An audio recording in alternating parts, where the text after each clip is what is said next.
മലയാള സിനിമയിൽ വലിയ മാറ്റങ്ങൾക്കും അതോടൊപ്പം ചർച്ചകൾക്കും വഴിയൊരുക്കിയ ഒന്നായിരുന്നു 2017 നടി ആക്രമിക്കപ്പെട്ട സംഭവം. അന്നു മുതൽ വലിയ പ്രതിഷേധങ്ങൾ സിനിമാ മേഖലയിൽ നിന്ന് ഉയർന്നു വന്നത് നമ്മളെല്ലാവരും കണ്ടതും കേട്ടതുമാണ്. പ്രത്യേകിച്ച് നടിക്കെതിരായ അതിക്രമം ഉണ്ടായ പശ്ചാത്തലത്തിലായിരുന്നു സിനിമാ മേഖലയിൽ ഉള്ളവർ വലിയ പ്രതിഷേധവുമായി രംഗത്തെത്തിയത്. പിന്നീട് ആ പ്രതിഷേധത്തിന്റെ അലയൊലികൾ താരസംഘടനകളിൽ ഉൾപ്പെടെ പ്രതിഫലിക്കുകയും ചെയ്തു. അതുതന്നെയാണ് അമ്മയുടെ തലപ്പത്തേക്ക് ഇന്ന് വലിയൊരു പെൺനിരയെ കൂടി എത്തിക്കുവാൻ വഴിയൊരുക്കിയത്. ഇന്ന് അമ്മയുടെ പ്രധാനപ്പെട്ട അധികാര കേന്ദ്രങ്ങൾ വഹിക്കുന്നത് വനിതാ താരങ്ങളാണ് എന്നത് ഈ ഘട്ടത്തിൽ എടുത്തു പറയേണ്ടതാണ്.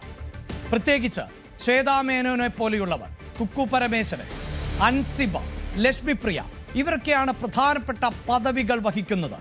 അങ്ങനെ പ്രധാനപ്പെട്ട പദവികളിലേക്ക് അവർ എത്താൻ കാരണം 2017 നടി ആക്രമിക്കപ്പെട്ട സംഭവം തന്നെയായിരുന്നു. മലയാള സിനിമയിൽ സ്ത്രീകൾക്ക് നേരെയുണ്ടാകുന്ന ചൂഷണം വലിയ തോതിൽ ചർച്ച ചെയ്യപ്പെട്ടു. അത് പഠിക്കുന്നതിനു വേണ്ടി ഹേമ കമ്മിറ്റിയെ നിയമിച്ചു. ആ കമ്മിറ്റിക്ക് മുന്നിൽ ഗുരുതരമായ വെളിപ്പെടുത്തലുകൾ ആണ് പല വനിതാ താരങ്ങളും നടത്തിയത്. അതിന്റെ അടിസ്ഥാനത്തിൽ തുടർ നടപടികളുമായി മുന്നോട്ട് പോകാൻ സംസ്ഥാന സർക്കാർ ശ്രമിച്ചുവെങ്കിലും നിയമ നടപടികളെ നേരിടാൻ താരങ്ങൾ ഒരുക്കമായിരുന്നില്ല. പക്ഷേ കഴിഞ്ഞ തെരഞ്ഞെടുപ്പിൽ, ഈ അമ്മയിലേക്ക് നടന്ന തെരഞ്ഞെടുപ്പിൽ സ്ഥാനാർത്ഥികളായി രംഗത്തെത്തിയവരിൽ പോലും ചിലർ ആരോപണ വിധേയർ ആയിരുന്നു.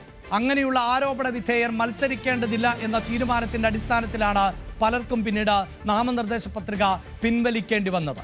ഇപ്പോഴിതാ നടൻ ദിലീപ് ഈ കേസിൽ കുറ്റക്കാരനല്ല എന്ന് കീഴ്ക്കോടതി വിധിച്ചിരിക്കുകയാണ്. എന്തായിരിക്കും അമ്മയുടെ നിലപാട് എന്നുള്ളതാണ് നമ്മൾ വിശദമായി പരിശോധിക്കാൻ പോകുന്നത്. പ്രത്യേകിച്ച് വനിതാ പ്രാതിനിധ്യം കൂടുതലുള്ള ഭാരവാഹികൾക്ക് ഒരു തീരുമാനമെടുക്കാൻ സാധിക്കുന്നില്ലേ? എന്തായിരുന്നു അമ്മയുടെ ആദ്യ പ്രതികരണം? നടൻ ദിലീപ് കുറ്റവിമുക്തനാക്കപ്പെട്ട സാഹചര്യത്തിൽ നിയമം നീതിയുടെ വഴിക്ക് എന്ന തരത്തിലുള്ള വളരെ ലളിതമായ ഒരു പ്രതികരണത്തിലേക്ക് ഇപ്പോൾ കാണാൻ സാധിക്കുന്നത്. ഈ വിധി വന്ന ദിവസം അമ്മ എന്ന സംഘടന സോഷ്യൽ മീഡിയയിലൂടെ പുറത്തുവിട്ട പ്രധാനപ്പെട്ട പ്രതികരണം എന്നുള്ളതാണ്: നിയമം നീതിയുടെ വഴിക്ക് നീങ്ങട്ടെ, അമ്മ കോടതിയെ ബഹുമാനിക്കുന്നു. ഈ രണ്ട് വാചകങ്ങളിൽ ഒതുക്കിയാൽ മതിയോ അമ്മ എന്ന താരസംഘടനയുടെ നിലപാട്? എന്താണ് അവർക്ക് പറയാനുള്ളത്? എന്താണ് അമ്മയുടെ ഭാവി പരിപാടികൾ? അതാണ് ഇന്ന് നമ്മൾ വിശദമായി പരിശോധിക്കാൻ പോകുന്നത്. അമ്മയ്ക്ക് മിണ്ടാട്ടമില്ലേ എന്ന ചോദ്യം തന്നെയാണ് ഇവിടെ പ്രസക്തമാകുന്നത്. കാരണം അതിജീവിതയുടെ മൗനം ഇപ്പോഴും തുടരുകയാണ്. ഈ വിധി വന്നതിന് ശേഷം അതിജീവിത ഏതെങ്കിലും തരത്തിലുള്ള ഒരു പ്രതികരണത്തിന് തയ്യാറായിട്ടില്ല. എന്നാൽ സമൂഹത്തിന്റെ വിവിധ കോണുകളിൽ നിന്ന് വലിയ പ്രതിഷേധങ്ങളും വിമർശനങ്ങളും എതിർപ്പുകളും ഉയരുന്ന ഘട്ടം കൂടിയാണ് ഇപ്പോഴും ഉള്ളത്. അന്തിമ വിധി 12-ാം തീയതിയാണ് വരാനിരിക്കുന്നത്. പക്ഷേ ആ വിധി നടൻ ദിലീപിന് ഒരു തരത്തിലും ബാധിക്കാൻ പോകുന്നില്ല എന്നത് ഇപ്പോൾ തന്നെ വ്യക്തമാണ്. കാരണം കേസിൽ നേരിട്ട് പങ്കെടുത്തിട്ടുള്ള, അതായത് കുറ്റകൃത്യത്തിൽ നേരിട്ട് പങ്കാളികളായിട്ടുള്ള 1 മുതൽ 6 വരെയുള്ള പ്രതികൾ ആണ് കുറ്റക്കാർ എന്ന് കോടതി കണ്ടെത്തിയിട്ടുള്ളത്. ആ ഒരു പശ്ചാത്തലത്തിലാണ് നമ്മൾ അടുത്ത വിശദാംശങ്ങളിലേക്ക് പോകുന്നത്. അമ്മയ്ക്ക് എന്താണ് പറയാനുള്ളത് എന്നുള്ളതാണ്. അവിടെ നമ്മൾ ഒരല്പം ചരിത്രം കൂടി പ്രേക്ഷകരുമായി പങ്കുവെക്കാൻ ആഗ്രഹിക്കുകയാണ്. അമ്മ എന്ന താരസംഘടനയിലടക്കം വലിയ തോതിൽ പിടിമുറുക്കിയിരുന്ന ആളായിരുന്നു നടൻ ദിലീപ്.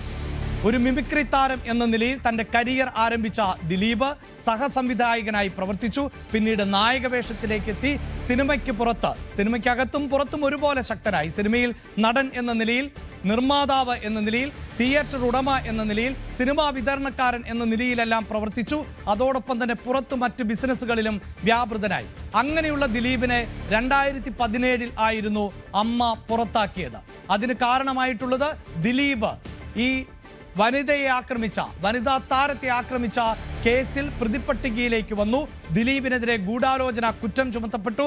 അങ്ങനെ കേസിലെ 8-ാം പ്രതിയായി എന്ന പശ്ചാത്തലത്തിലായിരുന്നു 2017 തന്നെ ദിലീപിന്റെ പ്രാഥമിക അംഗത്വം റദ്ദാക്കിയത്. ആ സമയത്ത് വളരെ പ്രധാനപ്പെട്ട പദവിയായിരുന്നു ദിലീപ് അലങ്കരിച്ചിരുന്നത് എന്നതാണ് എടുത്തു പറയേണ്ടത്. ട്രഷറർ സ്ഥാനം ആയിരുന്നു ദിലീപിനുണ്ടായിരുന്നത്. ആ ട്രഷറർ സ്ഥാനം അമ്മ റദ്ദു ചെയ്യുകയും ചെയ്തു. അതേസമയം ഏറെ വിവാദങ്ങൾ ഉണ്ടായി. പ്രത്യേകിച്ച് ദിലീപിനെ പുറത്താക്കുന്നതുമായി ബന്ധപ്പെട്ട് ഒരു വിഭാഗം പറഞ്ഞത് കുറ്റാരോപിതൻ മാത്രമാണ്, കുറ്റം തെളിയിക്കപ്പെട്ടിട്ടില്ല, അതുകൊണ്ട് ദിലീപിന്റെ അംഗത്വം റദ്ദാക്കരുത് എന്ന ആരോപണം ഉയർന്നു വന്നു. അന്ന് നമുക്കറിയാം, അമ്മയുടെ പ്രസിഡന്റായിരുന്നവർ, അമ്മയുടെ മറ്റു ഭാരവാഹികളൊക്കെ വലിയ പ്രതിസന്ധിയിലൂടെയാണ് കടന്നുപോയത്. ദിലീപിനെ പുറത്താക്കണമോ എന്നത് വോട്ടിനിട്ട് തീരുമാനിക്കാം എന്ന ഒരു തീരുമാനത്തിലേക്ക് എത്തുന്നു. വോട്ട് പബ്ലിക്കായി വേണ്ട, അത് രഹസ്യമായി നടത്താമെന്ന തീരുമാനത്തിലേക്ക് എത്തുന്നു. അങ്ങനെ സംഘടനയൊന്നാകെ പ്രതിസന്ധിയിലായി നിന്ന സമയമാണ്. അപ്പോഴാണ് മോഹൻലാൽ തന്നെ മാധ്യമങ്ങളോട് വന്നു പറയുന്നത് ദിലീപ് രാജിക്കത്ത് നൽകി എന്നുള്ളത്. അതായത് ഒക്ടോബർ 10-ാം തീയതി 2017 ഒക്ടോബർ 10-ാം തീയതി ദിലീപ് അമ്മയ്ക്ക് രാജിക്കത്ത് നൽകിയെന്നും അതുകൊണ്ട് ഇത് ഒരു അടഞ്ഞ അധ്യായം ആണ് എന്ന തരത്തിലുള്ള പ്രതികരണമായിരുന്നു അന്ന് താരസംഘടനയിൽ നിന്നും ഉണ്ടായത്.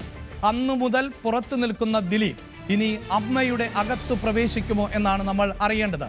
ഇത് മാത്രവുമല്ല, ദിലീപിനെ മറ്റ് ഇതര സംഘടനകളിൽ നിന്ന് പുറത്താക്കുന്ന പശ്ചാത്തലമുണ്ടാകുന്നു.